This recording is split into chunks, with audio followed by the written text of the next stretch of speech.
महाराष्ट्र बॉर्डरला आपली गाडी 5 kilo overload येईल ना असा काय कांड होईल असं कधी आपल्याला वाटलंच नव्हतं. तर नक्की काय विषय झाला होता भावानं बघायचा असला तर व्हिडिओ शेवटपर्यंत बघा. नमस्कार भावानं, जय महाराष्ट्र. बेंगलोरला गाडी खाली करून झोपलो तिथं सकाळ सकाळी अरवळे उठलो बघा, कारण कालच ऑर्डर घेतली होती भरायला आणि निघालो बघा भरायला. आपण होतो बेंगलोर सिटी मध्ये, तिथनं आपल्याला तयार होतो भरायला बमसुंदऱ्याला.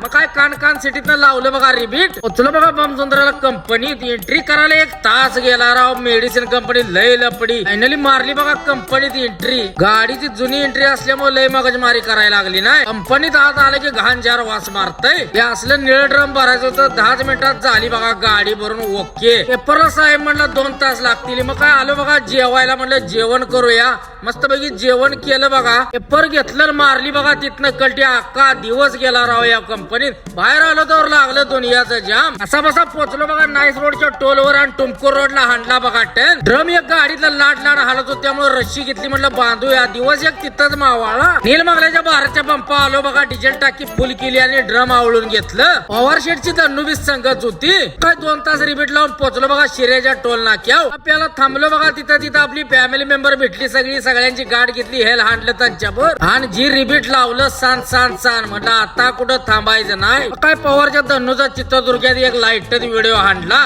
कसं दिसतंय हत्यार येऊन टायर वगैरे चेक केली, कारण लय दिवसांना वजनदार माल भरला होता. आवनगीरला आलो तर झोप यायला लागली. आईला म्हटलं झोपून चालायचं नाही, रिबीट आणायचंय रे. त्यानं जाता ही बघा बेळगाववाली भेटली.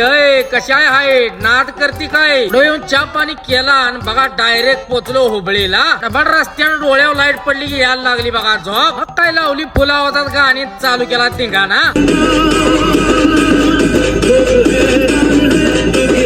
असला विषय असल्यावर काय झोप येते. डायरेक्ट पोचलो बघा मुल्ला दाब्याला. चहा पाणी करायचा होता पण भुका लागल्यामुळे दाबला बघा. मग खुसका दाबल्यामुळे आली गच झोप. मग काय तिथं मारली बघा पडी. म्हटलं सकाळ उठूया. 2 तास झोपून सकाळ उठलो बघा आणि लावला फ्रेश होऊन रेट्या. बेळगावला आलो तो वातावरण एकदम खतरनाक झालं होतं. शेर झालं होतं, त्यामुळे घाटात दिली बघा डावणीला सोडून. म्हटलं किस्ती पळत्या बघूया. बाग 107 चा काटा टेकला बघा. मग काय भिंगरी मध्ये पोचलो बघा डायरेक्ट कोगनोळीच्या टोलवर. काटा करायला विसरलो होतो. मस्तपैकी पुरी भाजीचा नाश्ता केला आणि पोचलो बघा डायरेक्ट बॉर्डरला. भेद घातली बघा काट्याव. इसका डर तर वय हो गया. गाडी आली ओव्हरलोड. आरटीओ साहेबांनी आपला अंगठान सही घेतली बघा फॉर्मवर. झाला म्हणले खेळ लागला 22,000चा थड. आपल्या फॅमिली मेंबरनी मदत केली, त्यामुळे आपली गाडी तेवढी सुटली बघा. साहेबांनी जाऊ दे म्हणल्यावर जीव आला बघा. गेलो तिथनं बघा आंबपला आलो. मस्तपैकी एनर्जेटिक हाणलं. तिथं आपली फॅमिली मेंबर भेटली, त्यांची गाडी घेतली आणि डायरेक्ट पोचलो बघा करणात. तर भावानं कसा वाटला व्हिडिओ नक्की लाईक शेअर कमेंट करून सांगा. जाता तेवढं फॉलो करा. जय महाराष्ट्र.